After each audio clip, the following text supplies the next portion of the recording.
So good morning, good afternoon, and good evening, everyone. Thank you for joining us for our December of 2021 Global One Health Initiative webinar, supported by the NIH Fogarty International Center. Today, we will be hearing from our own Dr. Zelalem Mekuria, who serves as the Associate Director of the Infectious Disease Molecular Epidemiology lab here at The Ohio State University, GOHi, and will be presenting on intra-host evolution of equine arteritis viruses during persistent infection in the stallion reproductive tract. Dr. Zelalem received a PhD in molecular virology from the University of Melbourne in Australia, with additional training in the area of applied genomics and bioinformatics from the National Center for Genome Resources in Santa Fe, New Mexico. He has been a postdoctoral scholar at the University of Kentucky Maxwell Gluck Equine Research Center, where he extensively used his next generation sequencing technologies to investigate the evolution and transmission dynamics of arteriviruses, including equine arterivirus and the porcine reproductive and respiratory syndrome virus. He later became a senior postdoctoral scholar at Louisiana State University, where he worked to develop a metagenomic sequencing pipeline for bacterial and viral agents. Currently, he is a researcher here at The Ohio State University in the College of Veterinary Medicine and part of the Office of International Affairs Global One Health Initiative. In his current work, he teaches an infectious disease molecular epidemiology course and leads lab capacity strengthening activities in GOHi-led initiatives worldwide. And with that, I will go ahead and hand it over to you, Zelalem, to share your presentation. Thank you. Thank you very much, Laura.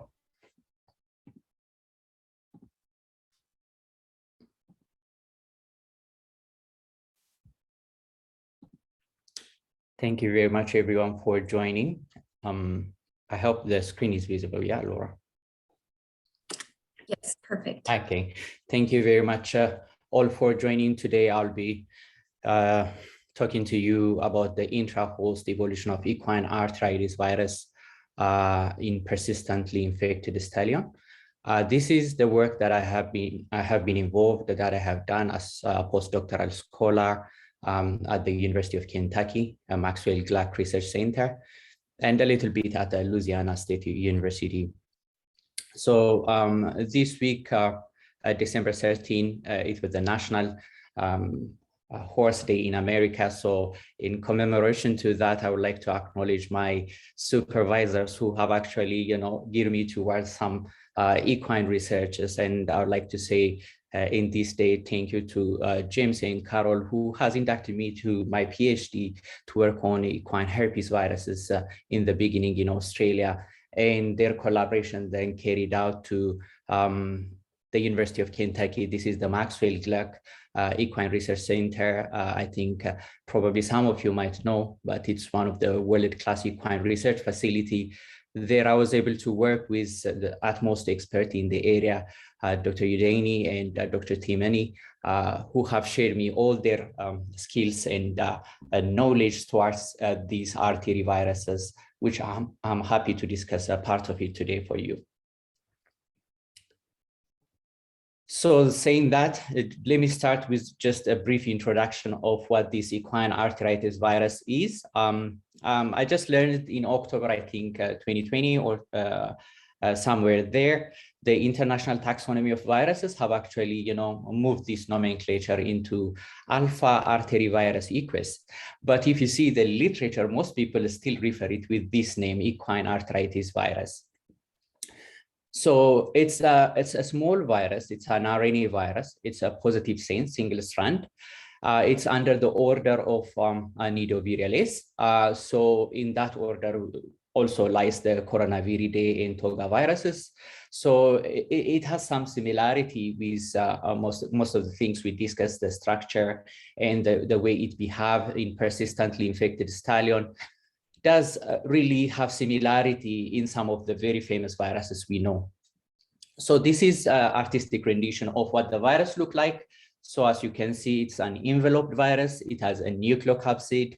It has an RNA genetic material engulfed into nucleocapsid, and then it has an envelope and then some glycoproteins. So some of the names you hear later probably reminds you some of the discussion you hear with coronavirus epidemic currently, or SARS-CoV-2 epidemic currently that is going on. Sorry. So genome organization is so important because when you discuss about replication as well as evolution, the genome structure, genome organization dictates how the virus is going to behave in a host. So as I said at the beginning, it's a positive strand of virus.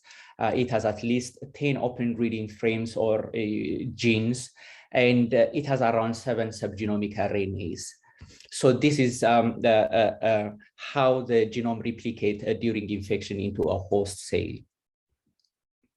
So phylogenetically, there are some sister viruses which are interested in veterinary medicine, such as the PERS, which in the introduction Laura already mentioned. So part of the project that I was involved with, also working with PERS constructs and to impart some of the knowledge we get from studying EAV into this difficult virus. So PERS is known, especially in North America, in part of Asia, to be highly economical disease or virus, causing respiratory and reproductive disease in pigs, and known to impart significant economic impact globally.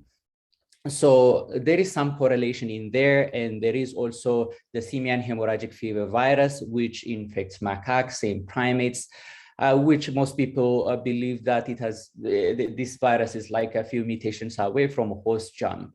So characterizing equine arterivirus, which is a highly validated prototype virus, really give insight into the working or the pathogenesis of these related viruses, which are very important from public health as well as animal health perspective. So the virus, equine arthritis virus, causes a disease in horses called equine viral arthritis. So this is a mild disease, usually occurs in subclinical form, but at some instances, it can cause a significant disease and outbreaks. And some of the clinical signs that are associated with equine viral arthritis is depicted here in these pictures. So as I said, mostly it is asymptomatic persistent infection, and carrier stallion, which I will show, plays a significant role. But when we have an outbreak and a very virulent strain, then we can see these kinds of lesions, which even extends to abortion of fetus in case brood mares contracted these infections. And one key thing I would like to highlight is persistent infection is so important in equine viral arthritis because it is the maintenance for prolonged infection and the passing of this infection to brood mares. And so our lab in the GLAC Research Institute have spent several decades actually studying this persistent infection, have identified key discoveries in that regards, which lay a foundation to the research I did while I was there. So to summarize the epidemiology, at the center of EAV lies a carrier stallion. So carrier state can be described for persistent shedding of the virus in the seminal fluid for a long time. This could be like for several months, or it could be for years, or it could be for lifelong, as we observed in some horses. But at the center of this disease transmission event lies this carrier stallion. So it's very characteristics of EAV that persistency cannot form or cannot develop in mares or in foals less than 6 months old. So we know that from a previous studies, which are done by my supervisors or by mentors, this virus is an androgenic virus. It really have a predilection to reproductive tracts. If you, for example, castrate a stallion, the persistency automatically abort unless you supplement it with some steroids. So it has some affiliation with a hormone. So it doesn't develop persistence in broodmares. So the key player here, the carrier stallion. So the manifestation could be, respiratory kinds of infection, which leads to usually to outbreaks, or it can also be transmitted in vertically because the semen contains a lot of viruses, which we will see in today's discussions. As a result of that, it is one of the most important trade limiting and transportation biosecurity concerned equine infection. So if you transport for equestrian purposes horses across the country or internationally, there should be mandatory testing of such viruses just to limit the transmission of this kind of virus. Just to summarize the disease manifestation, how it occurs in the systemic ongoings. So most EAV infections are associated with viremia, and the viremia can last for 3 to 19 days post-infection. And most horses that are exposed to this virus develop a strong neutralizing antibody, and that antibody can last up to 3 years. And then those horses that stop shedding the virus, after shedding it in the seminal fluid for several months, then we call them short-term shedders. Then we have also a long-term shedders, which they shed this virus in the seminal fluid for more than a year or a lifelong. In these stallions, the general thing you observe while measuring serum neutralizing antibodies is very high and consistent level of neutralizing antibody presence in the serum.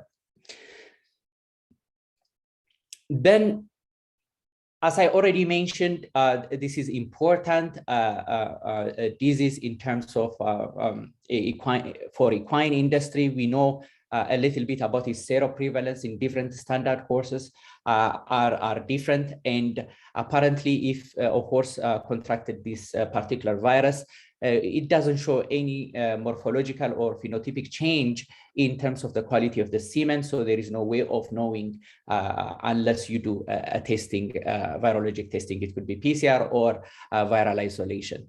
As I already mentioned, a surgical castration of a stallion usually abort the persistent infections. Some has reported also some sort of hormonal treatment could actually eradicate the persistent infection in these horses.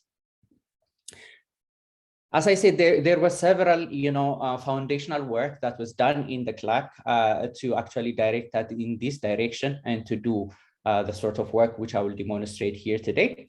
And so I'll be focusing on the part which we did in characterizing this virus during persistent infection using the next generation sequencing method. So our hypothesis was probably EAV had some sort of rapid viral quasi-species evolution. And that quasi-species evolution or viral population is partly driven by evolutionary selection pressure. And then we went out to investigate the evolutionary process that are present during acute infection and persistent infection after a single transmission event.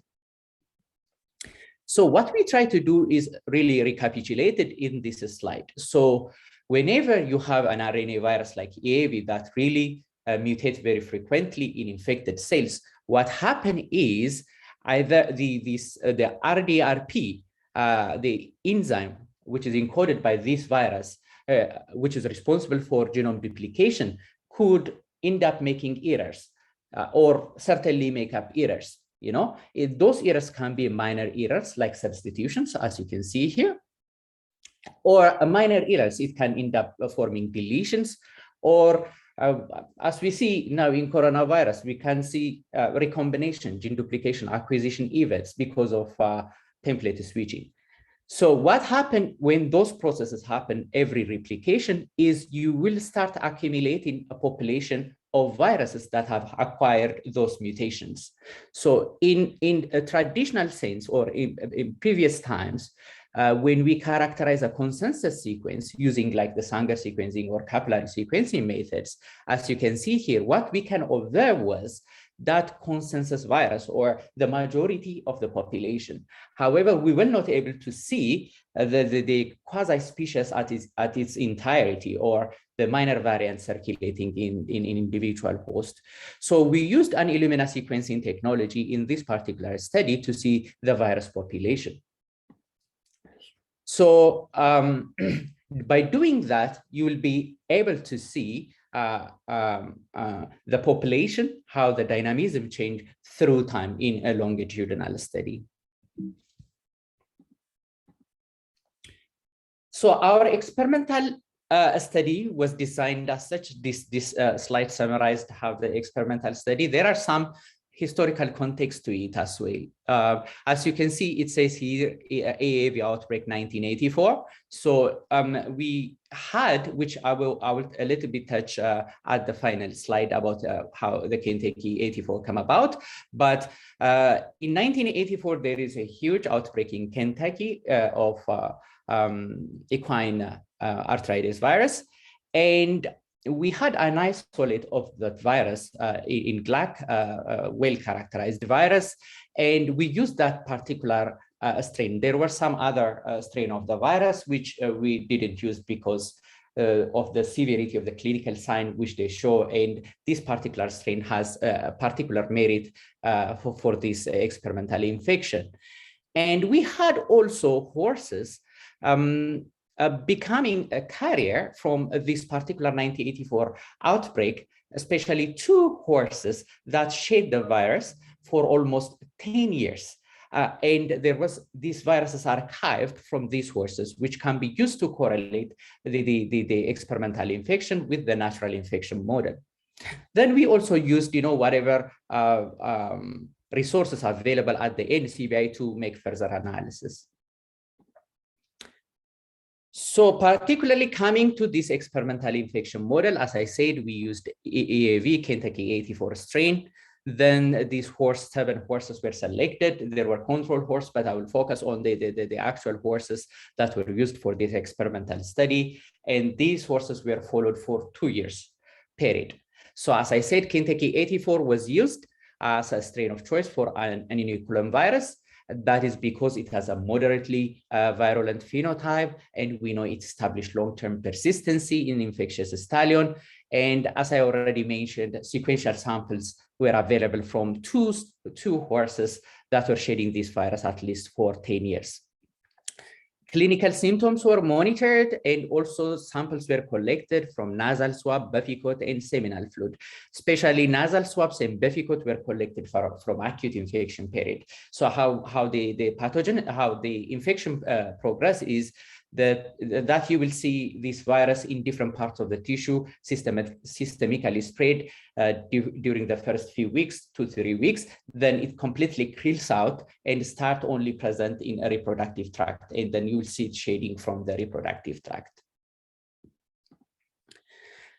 Then we used a very typical workflow where we actually used these viruses that were generated from the infectious experiment, and then did whole genome sequencing, particularly RNA-seq experiment on the viruses. And then we do also evolutionary analysis.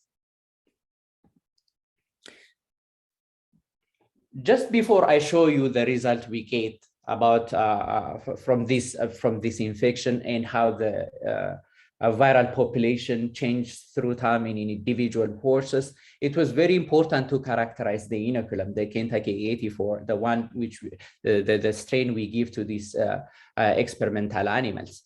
So we looked at all the variant population that was present in the inoculum. So as you can see, because it was prepared in cell culture, it is more of a homogeneous population, except we saw one mutation on NSP2 region. This is a very important peptide within the ORF1AB gene of the virus. that has a multi-purpose, multiple functions in the infection process or in replication process of the virus. And we saw some protein label, amino acid label change in that particular location, except that, as you can see, there is few mutations in the genome which are randomly distributed, and there is a clear structure of minor and major variant population.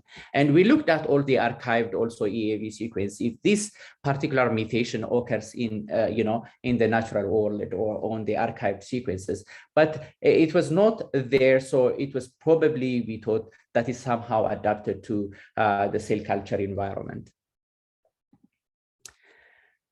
Then we used this 6 variant which we identified in the inoculum virus and looked at the horses in the acute infection period, and if those variants, all of the variants, were established in experimental horses. This is very important because these are the minor founding variants.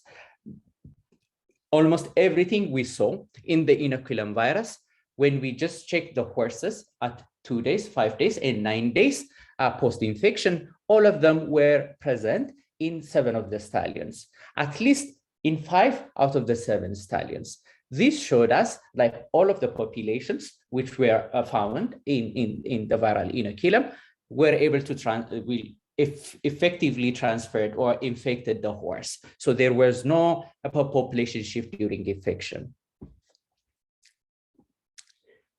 Then we also looked at the trajectory, or how this particular minor variant population that was present in inoculum, which was able to actually produce infection in the initial or in the acute phase, persisted or remained throughout the experimental period. So as you can see, some of them, you can pretty much see during the acute infection until 9 days post-infection, even in some of the horses in the semen, you can see these variants coming up at different frequencies. However, when you see the persistent infection period, except these particular mutations, there is a variability in its presence. Once we saw all these minor variant population we saw in the inoculum has established infection in horses, and they were persistently transmitted also through the infection period, then the next thing we saw was we looked at the variant population that is now present in the nasal swab samples and in the buffy coat samples in the blood, and as well as the nasal swabs. So the first thing we noticed is the expansion of this minor variant population. We saw those 6 variants which were in the inoculum now becomes many expanded, as you can see in this dotted line here at different genomic positions. So both in nasal swab, in buffy coat, there was expansion of this particular variant population. What was interesting is the coming up of genetic diversity or genomic diversity, as you can see it, especially in buffy coat viruses, those the one isolated from the blood or from mononuclear cells. What you can see is there is some acquisition of mutations, and those mutations actually have a higher frequency. They were included as a consensus virus and affecting the genome evolution, as you can see, except those 3 mutations we saw on buffy coat samples. The rest hadn't have any major change. So because of that, you can see the phylogenetic tree having a star-like structure. Then we looked at all these variant population or the quasispecies that are found in the acute infection period. One thing you will clearly immediately notice is in a nasal swab and buffy coat samples, you will see variants, but those variants are very low in frequency. They don't go up and dominate the consensus. But the moment the virus starts shedding in the semen, which is starting from 5 days post-infection, you will see large number of actually variants becoming the majority. From the minority, they changed their population structure into the majority. As a result of that, we see at least 29 single nucleotide variants fixed into the consensus genome. So what does this tell us is there is something going on when the virus starts to actually infect the reproductive tract and start to replicate in the reproductive tract. Additional, we saw also this accumulation of mutation in specific regions in the genome, which we try to correlate with a selection pressure later. So at day 9, so we saw this expansion of new variant population. At day 5, that continues, and only day 9, we didn't have any what we call detectable amount of nasal shadings and blood samples, and mainly the animals were excreting the virus through semen, and you will see the emergence of new variants. You see divergence of the population from the phylogenetic tree very, very clearly, and characterizing the SNP frequency. You will see in the normalized frequency a little bit higher from day 5, but in terms of actually acquiring non-synonymous nucleotide changes, which means those mutations that are responsible for changing protein characteristics or amino acid changes, day 5 was the characteristics, and that correlate with the first day of emergence of this virus in the reproductive tract, at least in the seminal fluid. Once we got all this information, we looked at if there is any selection pressure that were contributing for this. So, for example, when you look at the day 5 semen viruses and day 9 semen viruses, you can actually recognize some selective pressures there in multiple locations. So in nasal swab, there was a slight signature of NSP9 selection, which suggests that the virus trying to actually regulate the speed of replication, because this is the polymerase. And then you will see the structural regions start to undergo also some sort of evolutionary pressure when they get to the semen or the reproductive tract. In summary, what we saw in actually acute infection period is a population, a segregated population. Those in the reproductive tract, in the semen, were different. They were actually having a lot of non-synonymous mutation, while in the nasal swab, what we saw is generally synonymous mutations. And then we have also recognized presence of strong positive selection. For example, at day 5, which I will show later, this has been the strongest selection that the virus experienced actually in the entire period. And then we also saw a lot of fixations because of some of these minor variants becoming a major circulating variants. And we also see in the reproductive tract the emergence of new dominant variant of this particular virus. Once we see this, the acute infection period, we go ahead and start characterizing the persistent infection period. So just to give you a little bit context here as well, in acute infection period, all of the 7 horses that were inoculated were shedding the virus. So we get enough amount of virus to characterize. But during persistent infection, because these horses exhibited variable properties, some of the horses, 2 of the horses, as you can see, at day 107, post-infection, they drop out, they start shedding virus.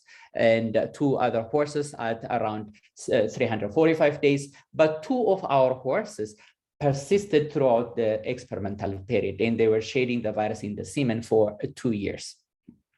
So we said it would be very interesting to look at the quasispecies or the viral population within these 2 horses and compare it with that of the horses that are dropping out from the experiment or stop shedding. So these 2 horses, L136 and L140, were the long-term persistent stallion in our experiment.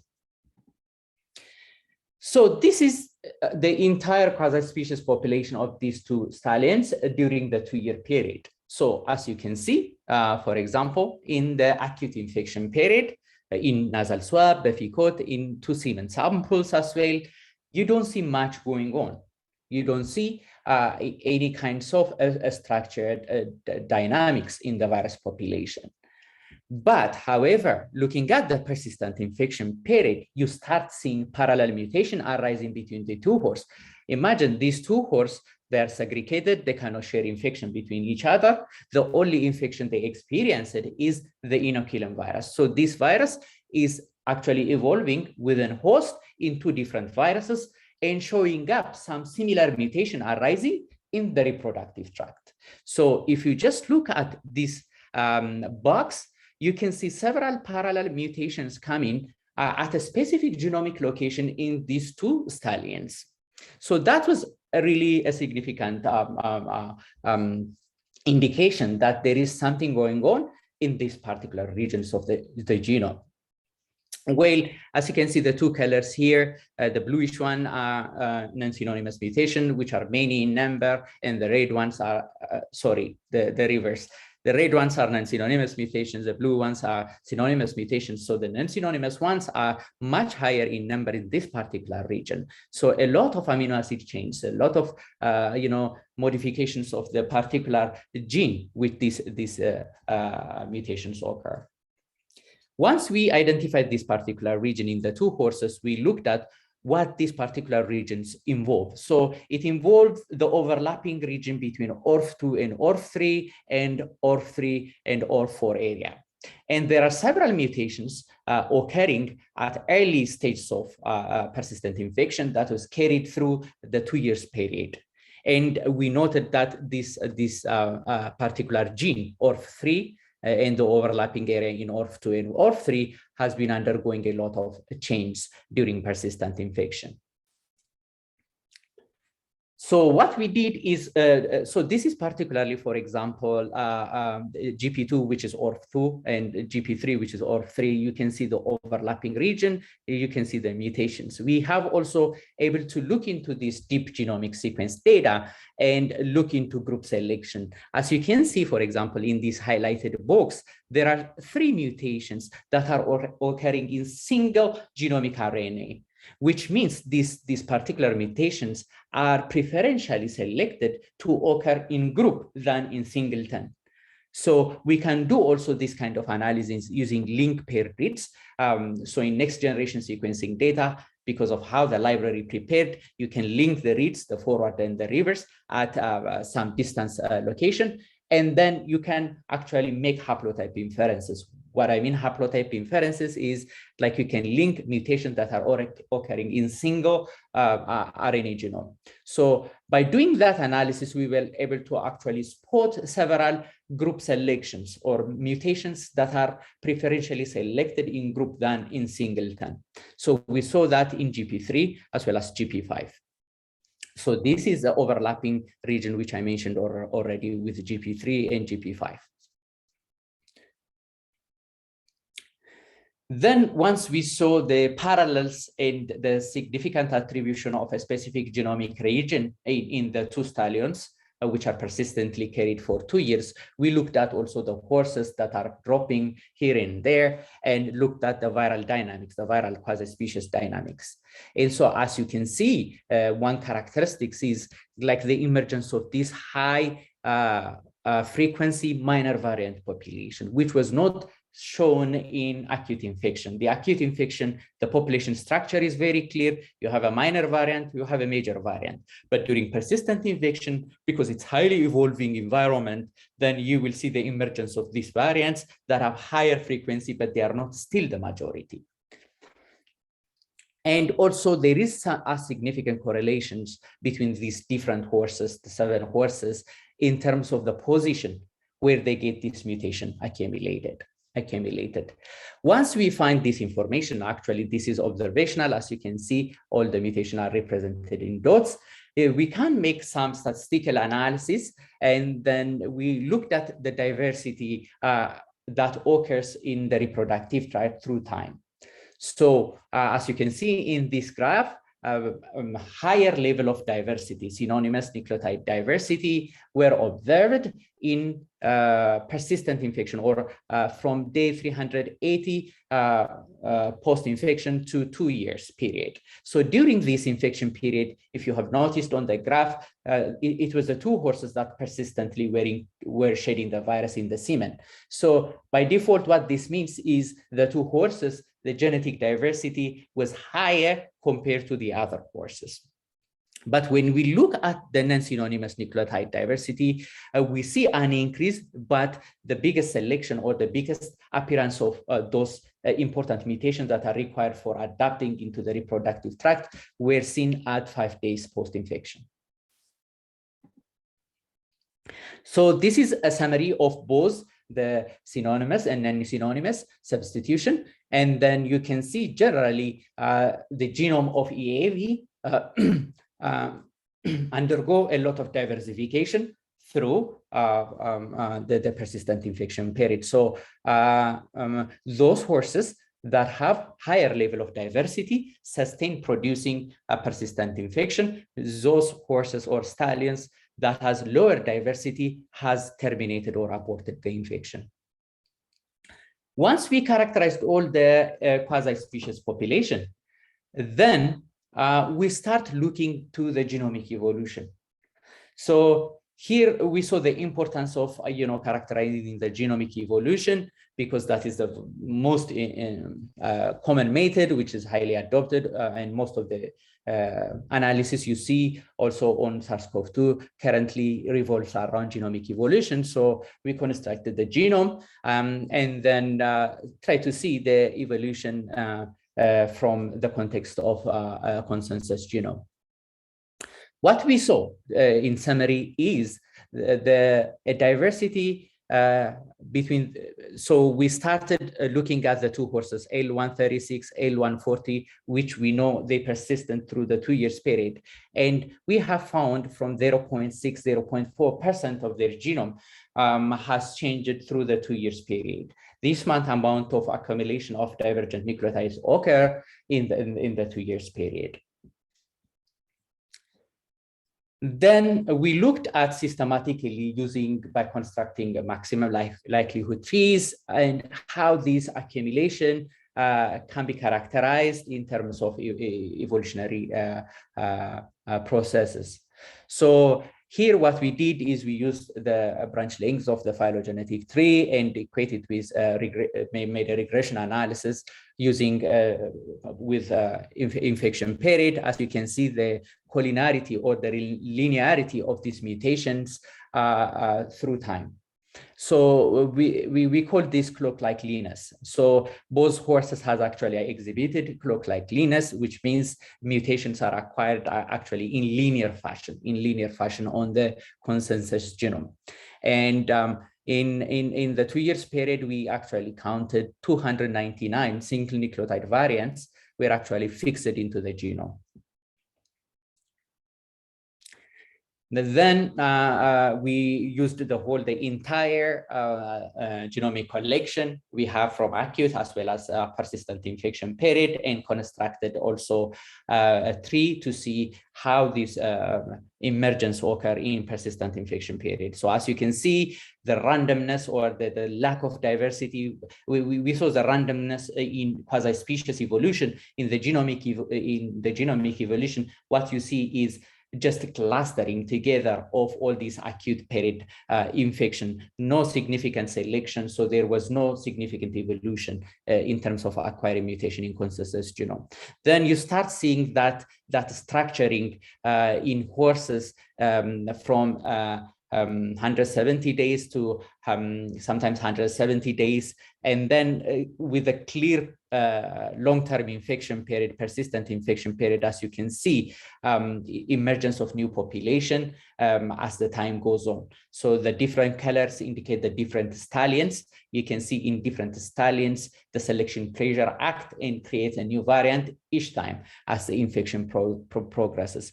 This in evolutionary process actually is called Muller's ratchet, these kinds of characteristics, because the new incoming variants dominates and creates a new adapted virus while actually dominating the previously identified variants. These kinds of characteristics that we see in SARS-CoV-2 evolution right now with emergence of Omicron, Delta, Alpha.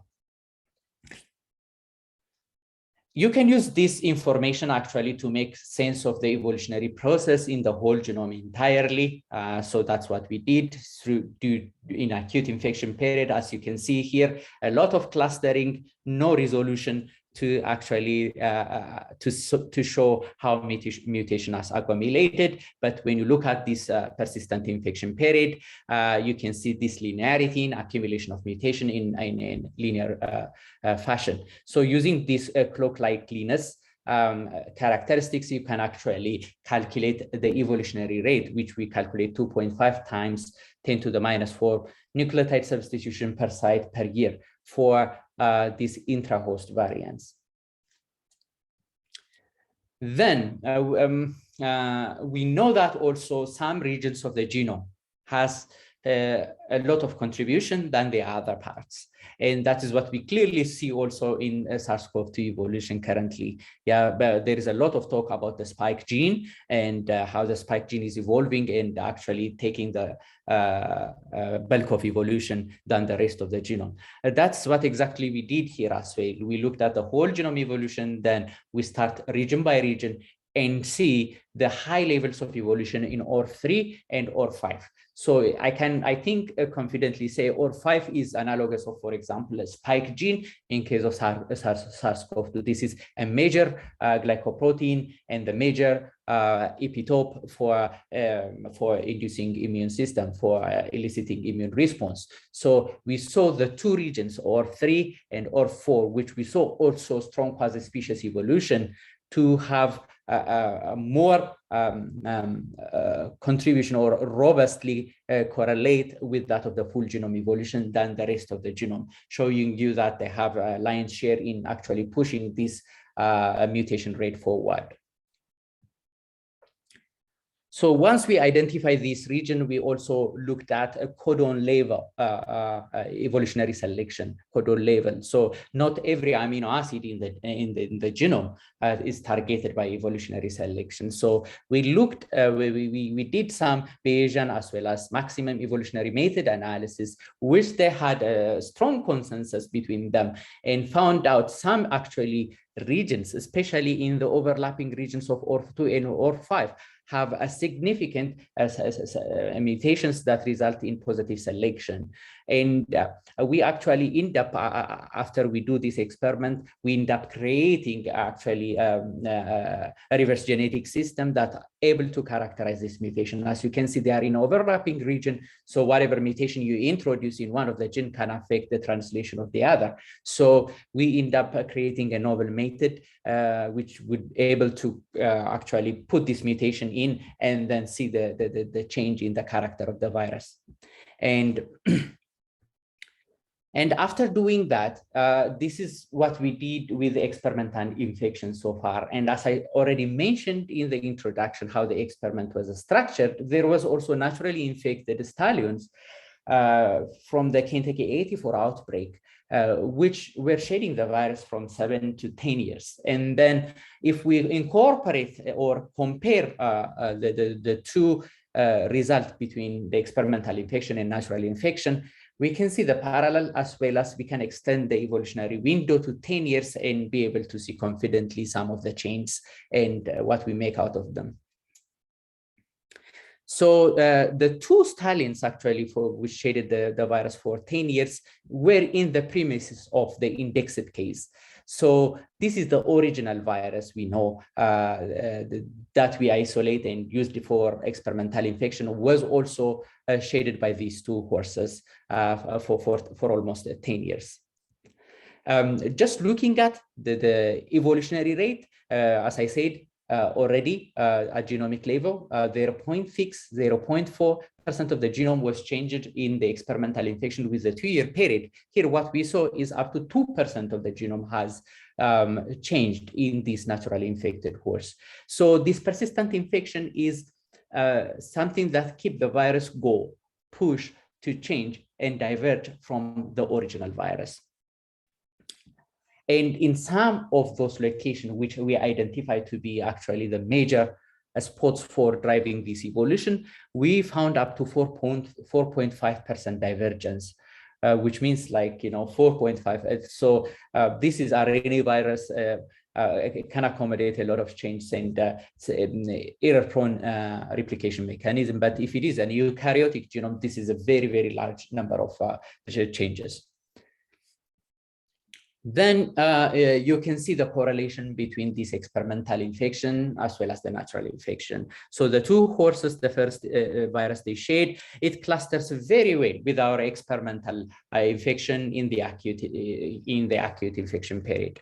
And then we have a virus called a Bucyrus virus. It was isolated from Bucyrus, Ohio here in 1953. It was the first virus isolated in the United States. And we use that virus as a grouping to see if this phylogenetic makes sense. And it makes sense. Actually, what we constructed from the genomic data shows also very similar, consistent type of,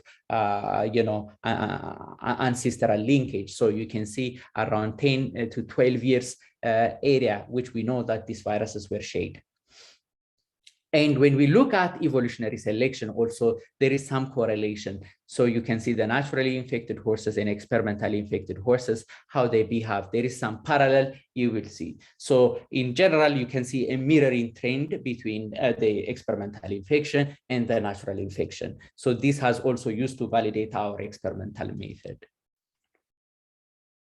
Then I used those viruses that were naturally shading from the EEAV Kentucky 84, and then did a more robust phylogenetic tree to construct actually the TMRCA. TMRCA is the time from most recent common ancestor. So if you have a collinearity, linearity in the genome, then you can trace back the origin of that particular strain. So the finding we got is very surprising because the TMRCA indicates 1980. As I said, this outbreak occurred in 1984. So what that indicates is at least for 3 years, this virus has been circulating within the equine population somehow before actually breaking out and causing that outbreak, and lasted for some of our horses for 10 years after that. So our TMRCA calculation using genomic data have showed that the virus has been really circulating for 3 years before emerging as an outbreak variant. So in summary of the persistent infection period, you can clearly see a contrasted variant diversity from what you saw in acute infection period. In acute infection period, the randomness is obvious, and you cannot read the pattern between the variant evolution. But in case of persistent infection, there is a clear pattern, there is parallel mutations, there is a convergent evolution, and there is group selection, all indicated as that selection pressure, the presence of testosterone, the presence of immune system in the reproductive tract is driving that virus toward a divergent phenotype. And then we have seen very good correlative temporal signal in phylogenetic trees, so that we were able to reconstruct a tree that shows the TMRCA. The TMRCA indicated as, the virus has been there for some time circulating in a horse population, actually before causing outbreaks. Yeah. So, and then during persistent infection period, we identified specific regions of the genomes, specific amino acid mutations that are, selected in that environment. This was very important because to do some competitive studies with other variants and to do some characterization of this particular mutation using, reverse genetic systems. So this was a critical identification in the persistent infection period. Then finally, just to give us a context of our experimental infection, we saw it with the naturally infected horses that were shading the virus for 10 years. And then we have this global isolate that were collected, through time because of the different outbreaks that are occurring in America and Europe. Then compared this output with that of the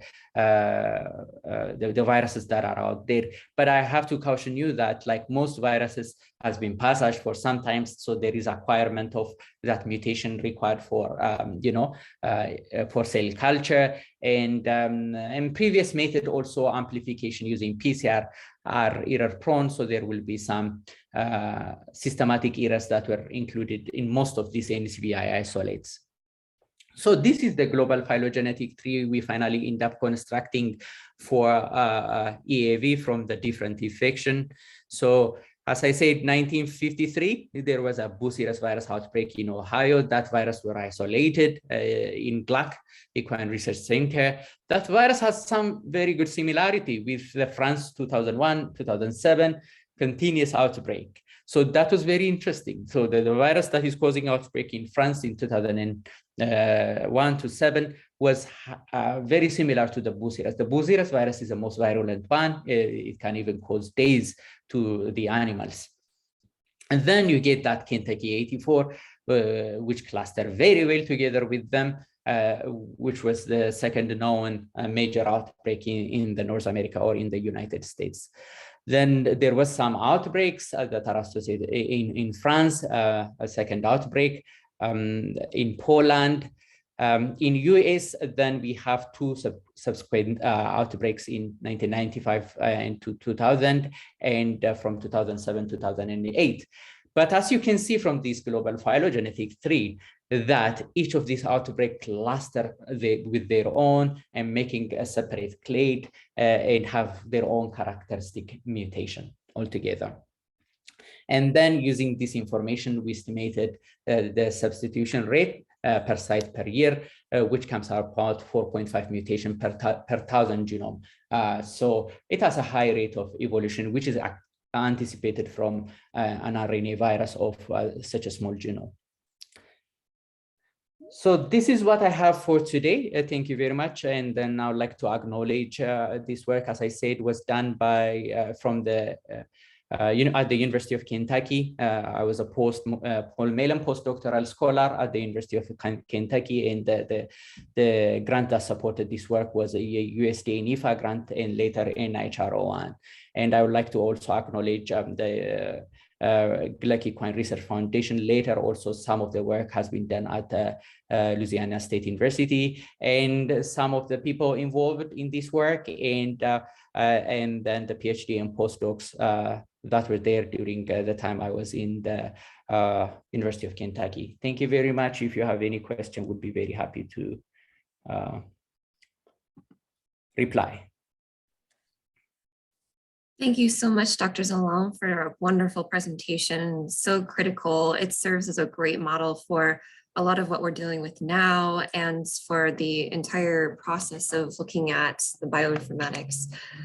So yes, please, if you have a question, either enter in the Q&A box, or if you raise your hand, we can unmute you as well.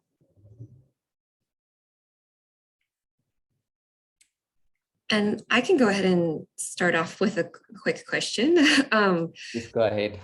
It's so when looking at the global population and that last few slides, do you think that there's a I guess a common is there anything to link the Bucyrus cases with the France cases? Was there an animal that was shipped, or is this independent evolution where it was completely independent and then you had geographical clustering taking place after?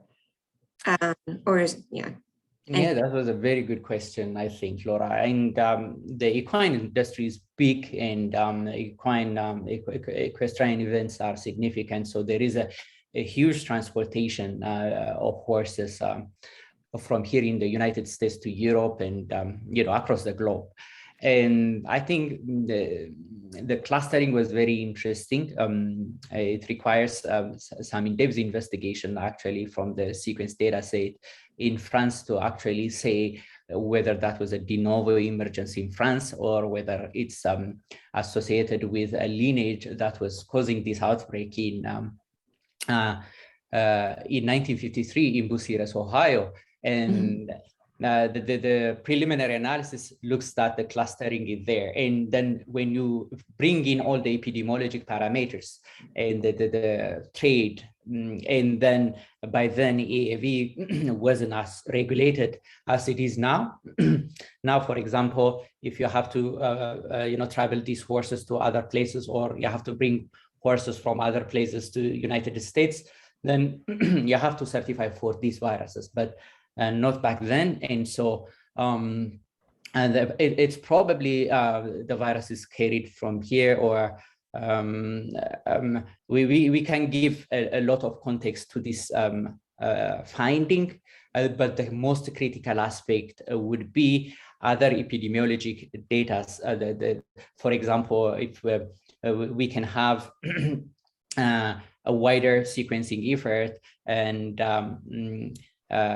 or looking at the history of a particular farm which we had these virus outbreaks, and if there is any importation history from North America, correlating to that time, then it will give us a very strong evidence to suggest that.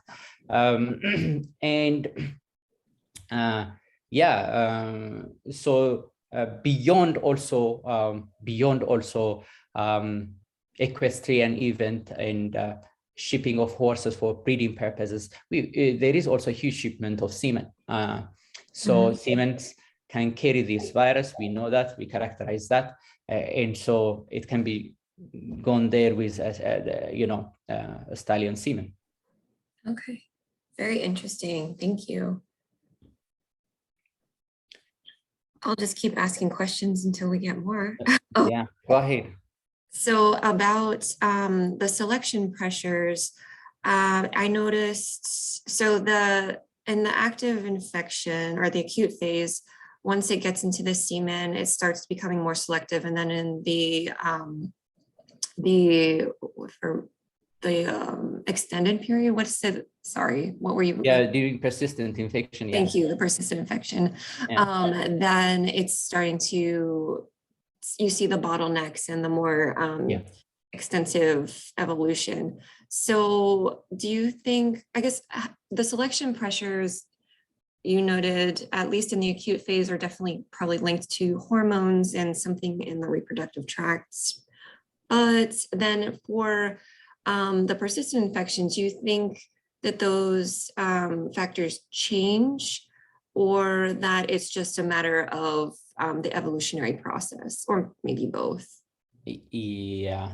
So the persistent infection period, the selection pressure is very persistent. And then when we go like up to 10 years, the diversity continues, the divergence continues.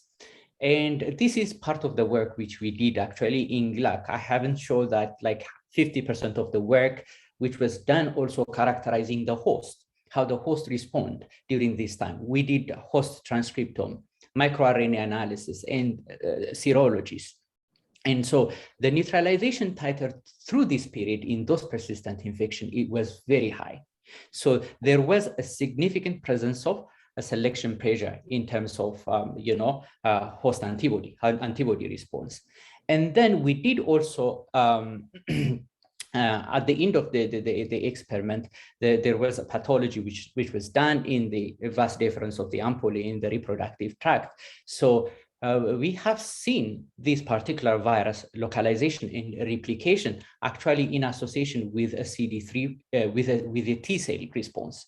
So there will be an inflammatory response that is well characterized by T cells. Within the T cells, this virus replicates. So immune system plays a significant role in that. So looking at the quasi-species, how they behave is how they behave is in the response to their environment. Yeah, that environment is characterized by, in the reproductive tract, in the presence of testosterone, the presence of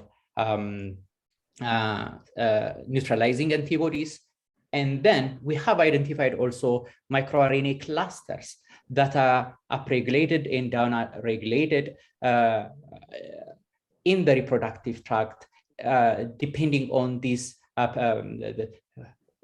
which varies between the persistently infected horses and those who stop shedding. So there is a significant amount of work that was carried to characterize the genetics, the immune system, and the viral quasispecies. So this is one arm of the study. The two arms are not discussed here, but what we found is that concerted action between the genetics, because we characterize the specific gene alleles in stallions. Those having recessive and susceptible phenotype have different outputs. And once having a susceptible phenotype, then the immune response will govern the quasi-species evolution. Oh, okay. Thank you. That's very fascinating. So lots of different factors at different times, reasons. Exactly. Very, very interesting. All right. Are any other questions from our audience?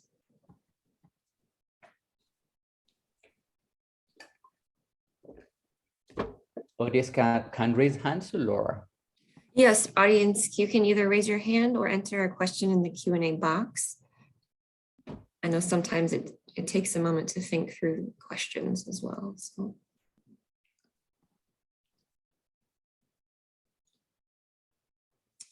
Wonderful. All right, so we have a question. Thank you so much for your interesting presentation. The first question, if cases are there, which courses of the infection, acute versus subclinical, cause major challenges in the conditions of Africa? Well, yeah. I haven't seen much of research to EAV in Africa, actually. There are some works that done, I think, in South Africa and then in donkeys as well, because this virus also infects donkeys. And we actually assembled the first donkey genome and submitted it also as part of this work. But those donkey tissues were from South America.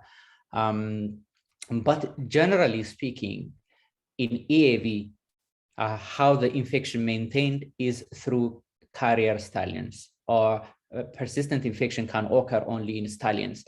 I don't think that will change in African context. So carrier stallions will transmit the infection.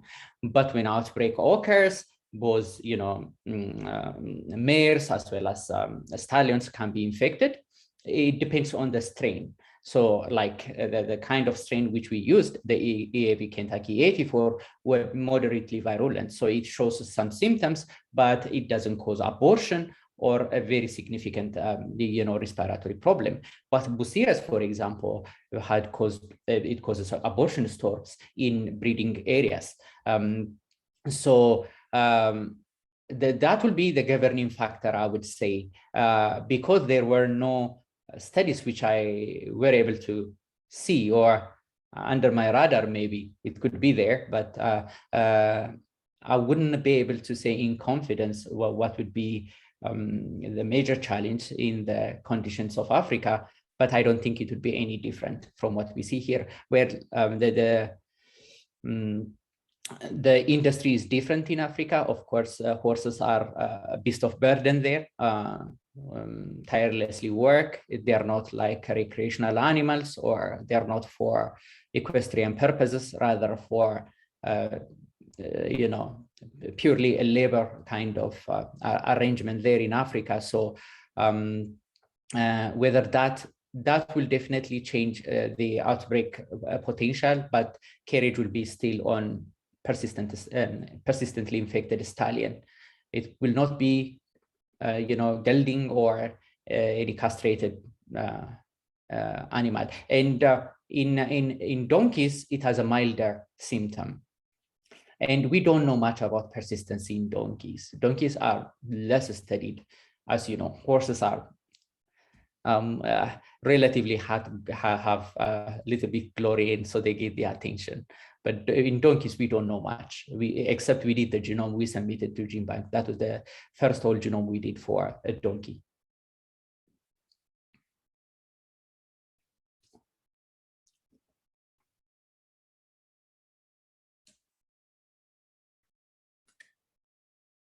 All right, and thank you from the question. So kind of expanding on that, when you have a lot more stress possibly on the animals, maybe since they're used for labor in lots of parts of, I guess, East Africa and other parts of the world, do you think that maybe the cortisol could have any sort of influence on the evolution of the virus? I mean, that's really speculative, but yeah, I'm but I wondering. don't know. Yeah, as I No one's said, probably looked at it. yeah, I haven't seen much studies in that regard. So anything that will affect, anything that will alter the reproductive tract will have impact on the evolution of this virus, because after acute infection, after like, let's say 20 days after the viremia, all the viruses will clear out from the blood, from the lungs, and from the nasopharyngeal space. Systemically, it will be cleared out by the antibody and only present in the reproductive tract, specifically in vas deferens. So that is the site of persistency. So that's the most interesting aspect. That's the site of persistency. So whatever factor I think that influences the state of the vas deferens, or in general the reproductive tract, can have an effect on the continuous shedding of this virus. So continuous shedding will result in generating potential outbreaks and potential maintenance of this particular virus in other species if it's exposed to donkeys or other horses.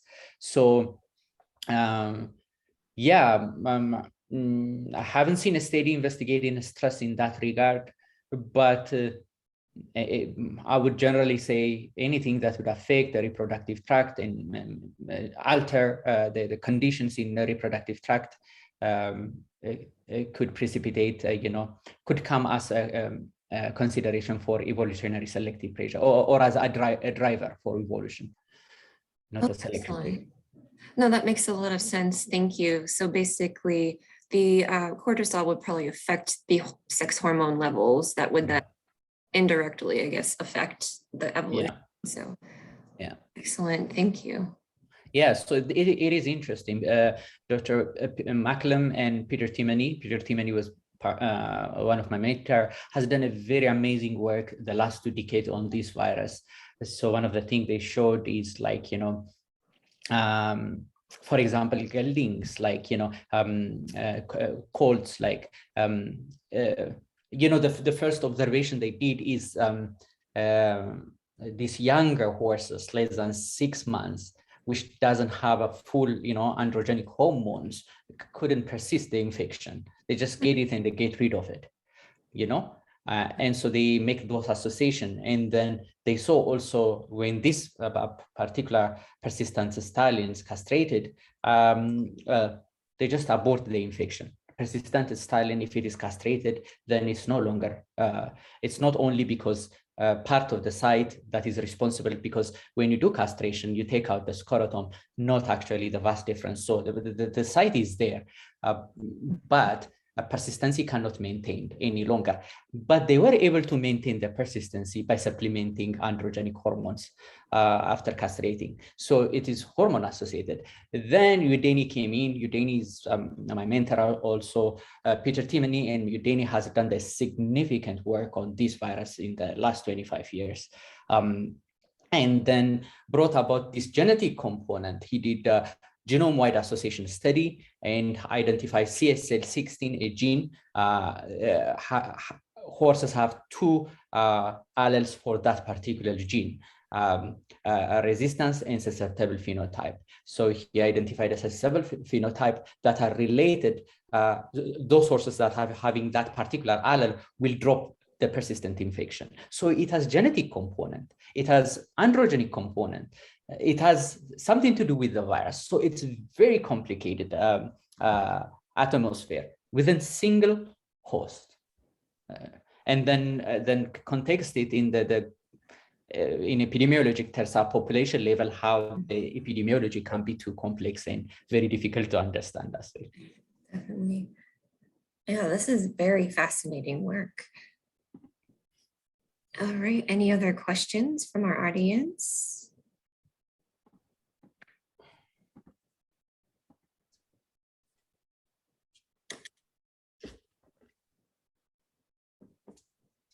I see Q&A. So it is species specific. Mhm. Yeah, as I said, we know that it infects, donkeys and zebras, but other than that, it doesn't infect, other hosts. Arteriviruses have some sort of host restriction. They don't really jump that much from host to host. PERS is the same thing. Yeah, it's very specific to porcine. And then we know the simian hemorrhagic fever virus, which infects macaque and other primates. And that one has actually we suspect that it can acquire few mutations during replication and can start like humans. And it causes encephalitis in macaques. This is a significantly concerning RNA virus. And as you can see, the mutation rate is very high. Yeah, but in terms of EAV is a prototype virus for the group. It is equid specific.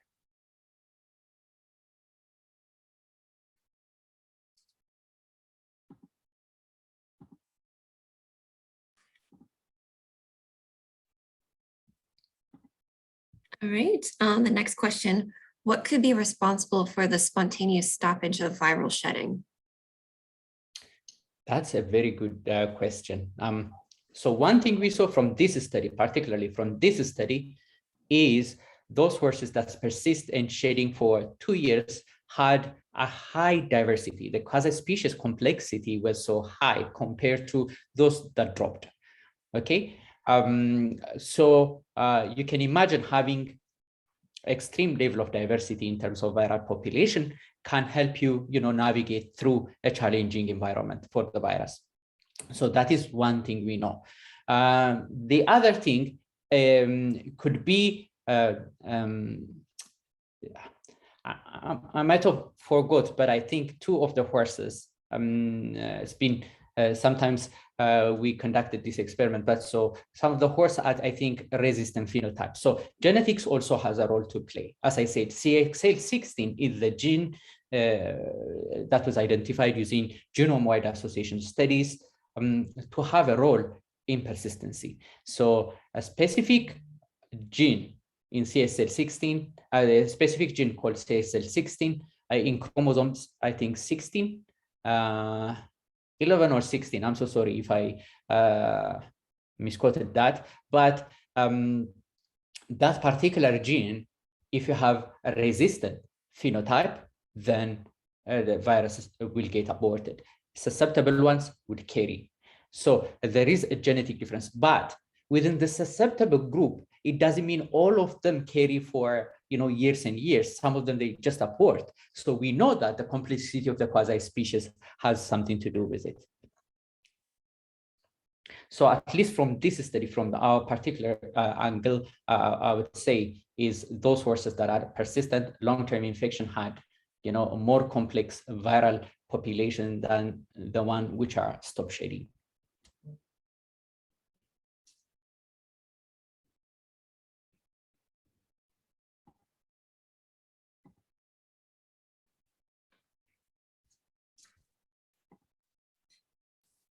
All right, then could gene deletion stop viral persistence? Very interesting.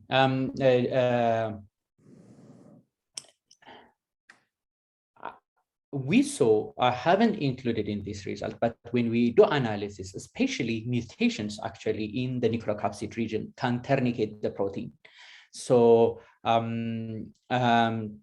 we haven't seen any big deletion, like, say, this is an RNA virus with 10 open reading frames.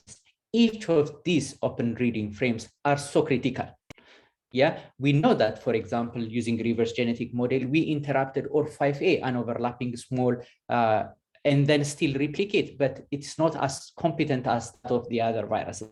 But other than that, if you disrupt most of, actually, part of my work was actually characterizing the structural gene, and we were able to actually swap these genes with pairs and see the effect. So EAV is actually cannot accommodate that much change.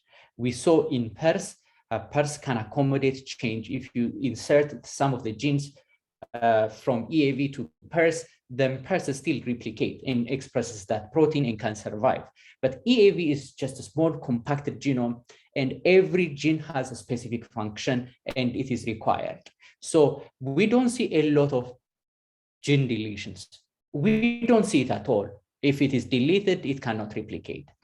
But we saw ternication of protein, like, for example, in nucleocapsid gene during persistent infection in some of the horses. So if you have a tourniqueted gene, what would be the effect of that? I mean, nucleocapsid is so important, otherwise, the viral genome cannot be packed. We have seen such kind of things, but we have not really in major proportion haven't seen a deleted gene or a tourniqueted gene.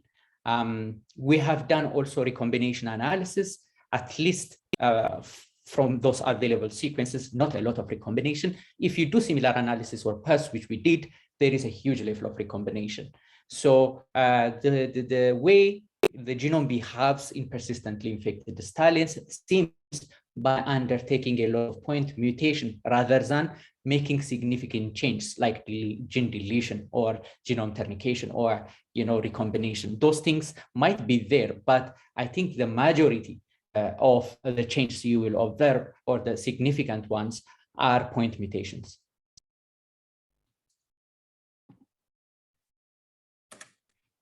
Wonderful. So then to expand on that, to some extent, the studies pointed towards circulation of EAV for 3 years before the DSE outbreak, if I'm right.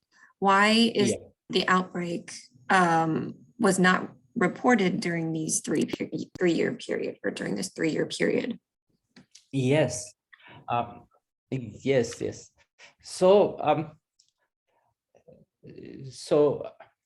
I will refer you to the Zika virus cases in North America to explain that.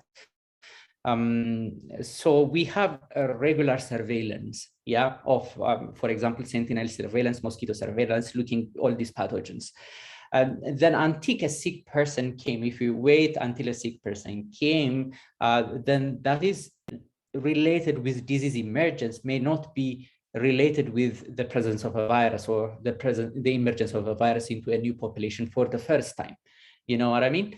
And also conventional surveillance strategies might shortfall, in detecting emergence of novel or outbreak-causing strains or novel variants as early as they should.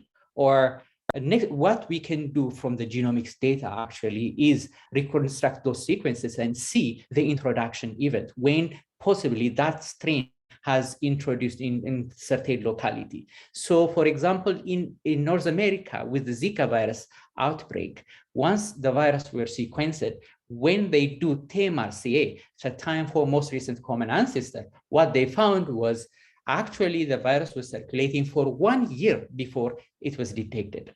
Okay, so the first time it was detected but before that, for 1 year, maybe in mosquitoes or even infecting vertebrate hosts for a small amount of not significantly, but it's just circulating, maybe optimizing mutations and things like that might be there undetected for some time. So genomic data can actually help you to decipher that and look back and when the introduction event was in a particular setting. So the EAV Kentucky 84 strain, we call it 1984 because the outbreak was in 1984. But when the outbreak occurred, the virus was circulating in horse population for some time. Okay, the horse population for some time. So we call it EAV Kentucky 84 because of the outbreak 1984. And when you look at the literature, that outbreak was in 1984, and then we isolate the virus from that particular outbreak. But when you construct the genomes, you can see the ancestral virus, the particular lineage, come to picture in 1980, which means at least for 3 years, that virus was there, but wasn't causing a major outbreak and wasn't detected by a surveillance system.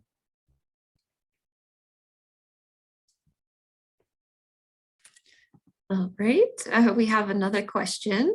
If horses are restored from EAV, then what will be the status of their reproductive ability? And that's the first question.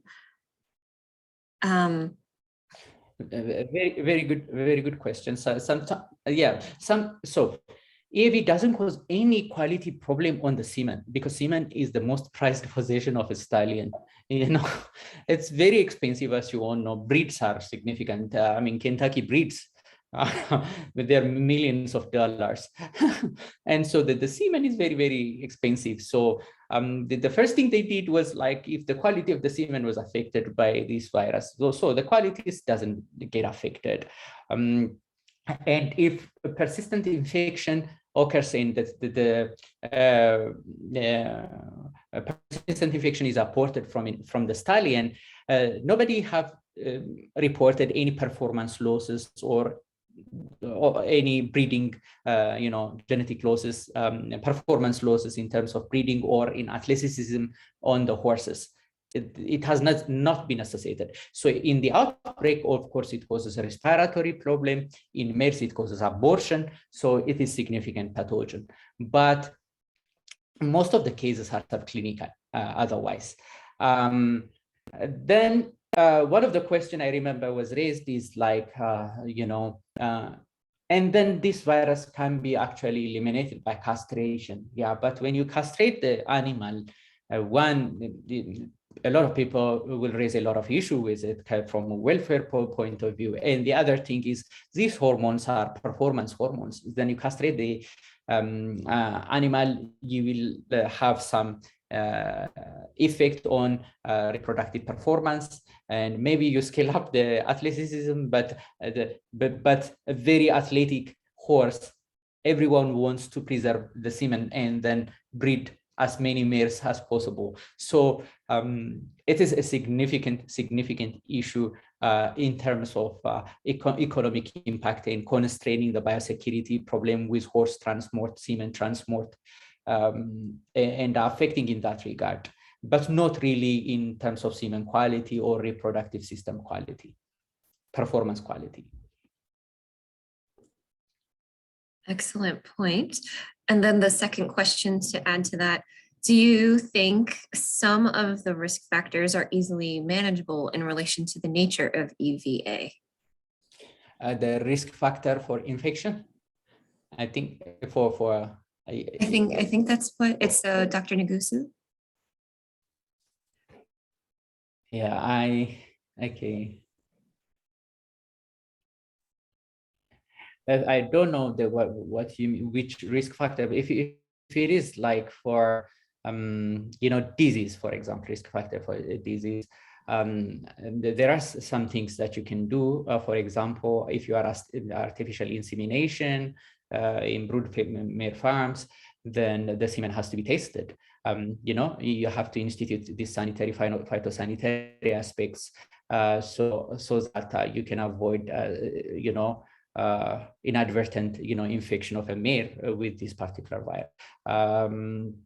With transportation during equestrian events, horses come together, and that is a perfect storm for actually outbreaks to occur. So there is always a strong testing that goes on, not only for EAV, testing carried out for flu, equine influenza, herpes viruses. These are big equestrian event limiting infection. So testing will be done for those circumstances. Risk factor for persistency, I don't think that is manageable, but we are actually come a long distance in rounding what causing a persistent infection in terms of identifying, viral factor, immunological, genetic factors.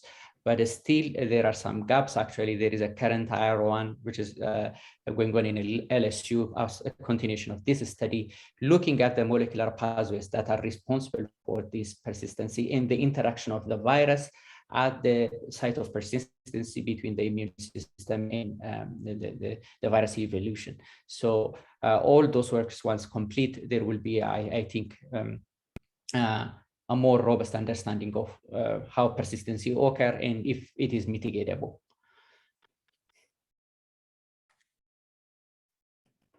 Wonderful. So we are almost at time. So thank you so much, Dr. Zelalem, for this absolutely wonderful presentation and so relevant to what's going on with SARS as well.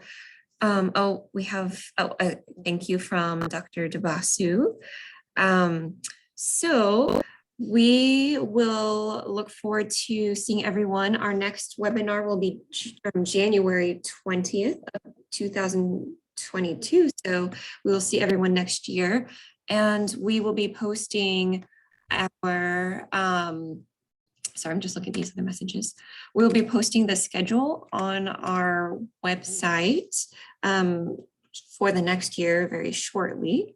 So we hope you're able to join us. And in the meantime, happy holidays and hope everyone stays safe. And we will see you next year. Thank you. Thank you very much, Laura. Thank you very much, everyone. Thank you.